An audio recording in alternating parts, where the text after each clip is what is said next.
দাম দিয়ে কিনেছি বাংলা,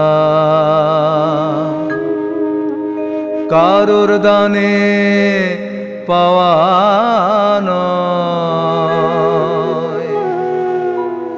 আমি দাম দিছি প্রাণ লক্ষ কোটি,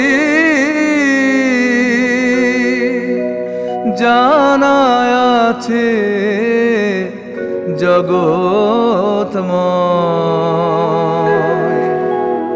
আমি দাম দিয়ে কিনেছি বাংলা।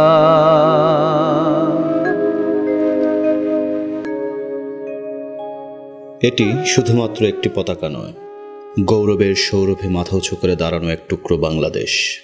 এই বাংলাদেশ ভালো রাখার দায়িত্ব আমাদের সকলের। যদি আমরা রাখি ভালো, তবেই থাকবে ভালো বাংলাদেশ।